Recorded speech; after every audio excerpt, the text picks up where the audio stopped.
Estamos começando mais um programa A Polêmica aqui pelo canal 25 da Via Cabo, Terceira Via TV. E hoje eu tenho a grata presença do promotor público Marcelo Lessa, que vai conversar com a gente, obviamente, sobre direito, mas também sobre outras questões sociais de extrema relevância, não só para o município, mas também para a região. E lembrando a você que dicas, críticas e elogios ao programa apolemica@gmail.com. E lembrando ainda que para os munícipes de São Francisco Tabapuana, Cardoso Moreira e Talva, todos os locais que não são abrangidos pela Via Cabo, você entra no YouTube do programa, youtube.com/programa A Polêmica, onde você tem todas as entrevistas já feitas aqui pelo grupo Terceira Via TV. Marcelo, grato a sua presença. Nada, e eu tenho certeza que todos ficaram muito felizes com as abordagens. É um prazer enorme estar aqui com você. Marcelo, a primeira questão é uma questão que envolve diretamente ao Ministério Público, que é a discussão da possibilidade da retirada do poder investigatório do Ministério Público. Você, como promotor público, não só como promotor público, mas promotor atuante em várias searas, não só da área criminal como da área civil, qual é a leitura que você faz dessa questão? Bom, eu já tratei desse assunto no plano acadêmico, porque quando eu iniciei minha vida acadêmica e fiz o mestrado aqui na Faculdade de Direito de Campos, a minha dissertação foi sobre a questão da investigação nos crimes de ação penal pública, em que eu tratei desse assunto com viés acadêmico, sustentando a possibilidade de investigação, porque antes de qualquer coisa, isso é uma consequência natural do denominado sistema acusatório, que é o sistema que nós adotamos no nosso processo penal. Não faz sentido aquele que tem o poder-dever de ajuizar a ação penal, no caso o Ministério Público, e na realidade o faz muito mais por dever do que por poder, em virtude, você é advogado sabe, do princípio da obrigatoriedade da ação penal, não possa ter meios para poder conseguir cumprir aquele dever, já que nós sabemos que não é possível exercitar o direito de ação sem o princípio de prova, e que o procedimento investigatório tem unicamente por objetivo colher esse princípio de prova. Então não faz sentido se exigir que um determinado órgão cumpra um dever e não dar a ele o meio necessário para que ele cumpra aquele dever. Não se trata aqui de uma disputa institucional, como às vezes o debate acaba levando para esse lado, mas antes de qualquer coisa, uma questão meramente acadêmica. E nessa questão meramente acadêmica, soa extremamente teratológico se imaginar que não possa o autor da ação colher os elementos necessários para o seu regular exercício. Então, esse assunto, na perspectiva da academia, da doutrina, é uma esdrúxularia essa proposta, ela é absolutamente teratológica sob o ponto de vista acadêmico, né? O que me parece que, por si só, já resolve o assunto, né? E no que tange a questão institucional, não há razão alguma para que se tenha um monopólio da atividade investigatória, na medida em que sabe-se por uma opção do direito brasileiro que essa fase investigatória não é a fase de protagonismo da persecução penal. A fase de protagonismo da persecução penal se dá em juízo. Essa atividade investigatória tem que ser uma atividade simplificada, rápida, ágil, exatamente para permitir uma resposta imediata àquela infração penal com a propositura da ação em onde, uma vez proposta, terá todo o protagonismo, o apogeu da defesa, enfim, o contraditório mais profundo possível. Essa fase da investigação não pode ser burocratizada. Chega a ser curioso essa disputa, que parece que se quer dar mais valor à investigação do que ela efetivamente tem, que no modelo em que ela está inserido, nesse modelo acusatório, não é preponderante, né? O palco principal dos debates se dá em juízo. A atividade investigatória deve ser uma atividade simples, uma atividade tão somente de colheita de indícios. E não faz sentido que exatamente o que é o maior interessado em fazê-lo, na medida em que é ele quem tem que avaliar se é caso ou não de propor ação penal, não possa fazê-lo, tem que ser refém da atividade de uma outra instituição que não é a titular do direito de ação. Então isso não se explica no debate acadêmico, paixões à parte, instituições à parte, independente da função enquanto operador do direito, do debatedor. Isso não se consegue explicar se conseguir despir de toda essa questão institucional e se discutir apenas academicamente. Isso não se explica, tanto que no mundo só 3 países, me parece, que adotam esse modelo de exclusividade de investigação na polícia, né? E países muito importantes no cenário mundial, né? Uganda, Indonésia. Indonésia até no cenário turístico realmente é muito importante, mas não consta que sejam países de vanguarda jurídica. Marcelo, né? essa questão que você está colocando é importante também no sentido que se discute muito no Brasil a absolvição de certas pessoas até pela má coleta de provas, um inquérito policial não feito numa qualidade que tem que ser feito. E aí você coloca a possibilidade e acha justo na sua leitura dessa participação efetiva do MP. Mas partindo do princípio, o Ministério Público tem como ser mais eficaz do que a própria atuação tradicional da Polícia Civil no quesito investigatório? Olha, a questão acho que não é essa. E eu até diria que a instituição vocacionada a investigar efetivamente é a polícia. A questão não é essa. Mas ela é precária nessa investigação. O Ministério Público ele não pretende se substituir a polícia nessa atividade, porque sem nenhuma dúvida não tem estrutura nem vocação para isso. O que nós não abrimos mão, que o Ministério Público não abre mão, e sob o ponto de vista acadêmico, na minha opinião, está corretíssimo não abrir mão, é ser tolhido dessa atividade para, em determinadas situações excepcionais, levar a cabo, até eventualmente para suprir alguma deficiência estrutural ou por alguma razão, por questão de interferência política, que às vezes a polícia é suscetível a isso, na medida em que é vinculada ao Poder Executivo. Então não há nenhuma intenção do Ministério Público nem em ter monopólio, né? Aliás, as novas formas de relações de Estado, elas não são muito simpáticas a monopólios. Monopólios faz parte do modelo de Estado que ficou no passado, não é o modelo de Estado atual.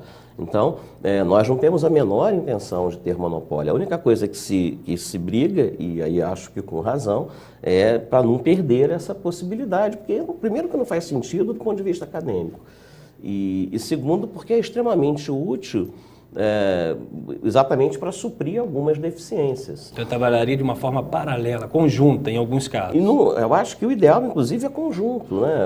As atuações conjuntas entre o Ministério Público e a polícia têm dado excelentes resultados. Eu não tenho mais atuado em promotoria criminal, salvo para cobrir férias de algum colega em acumulação, né? Como vocês sabem. Mas a minha origem sempre foi a promotoria criminal e a minha área acadêmica sempre foi essa, processo penal. Mas as poucas vezes que eu consigo, em férias ou por alguma razão, estar à frente de alguma das PIPs, eu sempre tenho tentado primar e sempre tenho feito com sucesso pelas operações conjuntas, pelos trabalhos conjuntos. Aqui mesmo em Campos, nós podemos citar no ano passado 2, cujos alvos estão presos até hoje, até onde eu sei, que é aquela Operação Valentine e aquela operação no final do ano, no dia 21 de abril, em homenagem à profecia maia, né, que é a Operação Fim do Mundo. Um ali no Parque Eldorado, naquelas casinhas, quando houve aquele episódio deplorável lá dos traficantes que expulsaram uma senhora de casa. E aí, na época, eu tomei a iniciativa, chamei o doutor Geraldo, que é o delegado titular, na época chamei o doutor Valentini, que era o delegado titular de Guarulhos, e juntos desenvolvemos, planejamos essa operação para dar uma resposta à altura do que aquela ousadia merecia, e foi um sucesso. E depois, no fim do ano, e aí sim, doutor Geraldo, trabalhamos juntos na questão daquela operação na comunidade da Portelinha e da Tiragosto, também com êxito. Então, o Ministério Público quer continuar fazendo isso. Nossa ideia é realmente trabalhar em conjunto. auxiliar reciprocamente a polícia até para suprir eventuais deficiências. Não há da nossa parte, pelo menos assim eu penso e assim eu me conduzo, nenhuma predisposição belicosa, não há nenhuma briga por espaço. Sentido de parceria. O sentido não é esse. Agora, é claro, nós não podemos aceitar essa iniciativa da outra parte. Querer a exclusividade não é se predispor à parceria, né? A parceria existe na medida em que não se pede favor a ninguém, porque as atribuições são concorrentes. O fato de poder as instituições concorrentemente investigarem, na minha opinião, é exatamente o que fomenta a parceria. Na medida em que uma ou outra tenha exclusividade, seja o Ministério Público, seria muito ruim se tivesse, seja a polícia, não há ambiente, penso eu, não haverá ambiente propício à parceria. Pelo contrário, aí fica uma questão de favor, né? Participar se o outro deixar participar.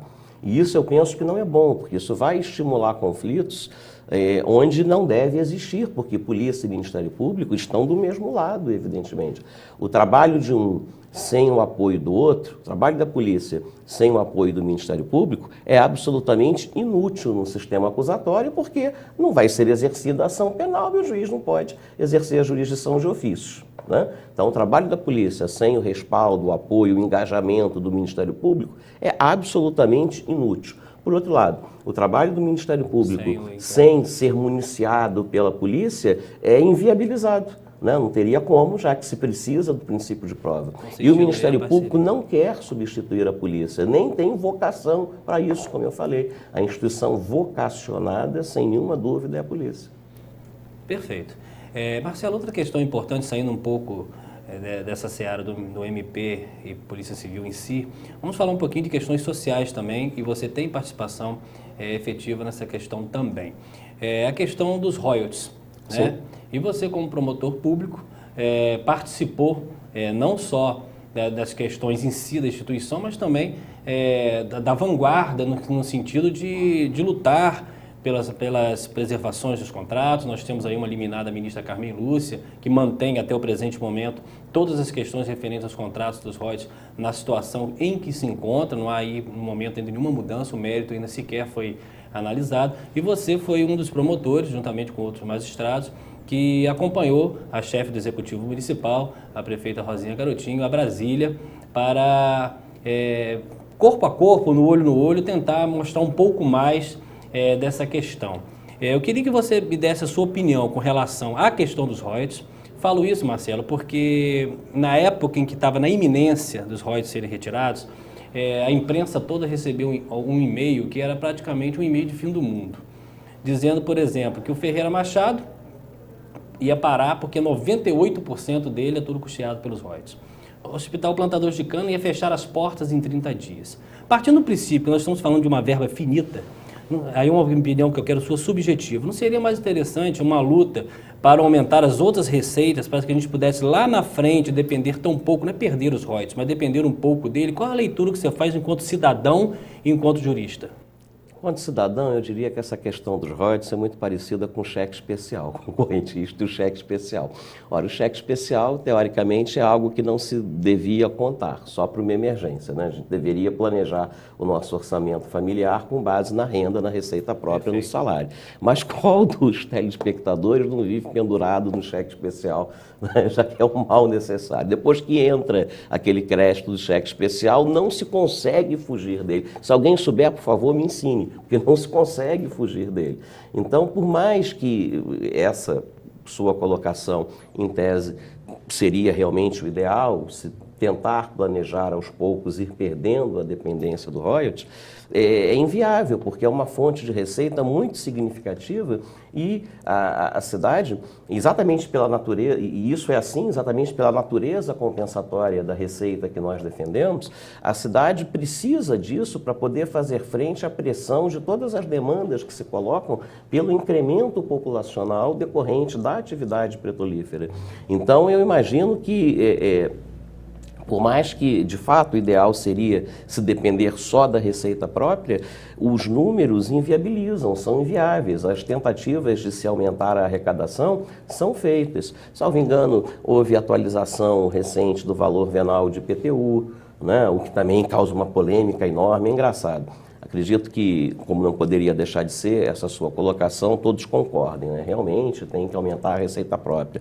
Bom, significa pagar mais IPTU, significa, no plano do Estado, né? significa coibir no plano de Estado a sonegação do ICMS, sobretudo dos prestadores de serviço, né? Hotéis, enfim, tudo mais. E aí, certamente, ninguém vai querer, né? Não, vamos ter que aumentar a receita própria, mas desde que não seja no meu bolso. É assim que se pensa normalmente. Então, até isso também é complicado, porque como é que se aumenta a receita própria? Aumenta na arrecadação, assim que se aumenta a receita própria, né? O nosso modelo atual de Estado, de intervenção mínima, não é do Estado gerar riqueza, participar da atividade econômica. Então, na realidade, ele vive de tributos. Né? E aumentar a receita própria significa aumentar a arrecadação, que significa onerar ainda mais a população. Tem que ser feito, sem dúvida, até porque nem todo custeio pode ser feito com verba do royalty. Então tem que ser feito. Por mais antipático que seja, tem que ser feito. Mas eu não creio que seja o bastante, não só pelo volume de recursos que são aportados pelos royalties, como pela demanda que não os royalties, mas as atividades petrolíferas que geram o royalty acabam trazendo àquela cidade que suporta um aumento populacional, um crescimento. Veja São João da Barra, embora não seja exatamente royalties, mas veja São João da Barra com Porto do Açu, a projeção de crescimento que se tem. Então é preciso que se faça frente, que se tenha um sistema de saneamento, que se tenha um sistema de rede pública de saúde que vá receber e tratar esses visitantes. E o dinheiro, infelizmente, não aparece de uma hora para outra. Então, essa questão dos royalties, na minha opinião, e aí fazendo um gancho, se você me permite, para o segundo ângulo da sua pergunta, que enfocou a minha participação lá em Brasília pela luta pelos royalties, é uma questão que, na minha opinião, é absolutamente apolítica. Né? Eu via nesses debates... Né? Marcelo, só te interromper, porque você adivinhou exatamente a segunda pergunta. Nós vamos ao intervalo, estamos aqui conversando com o promotor público Marcelo Lessa, daqui a pouco a gente volta.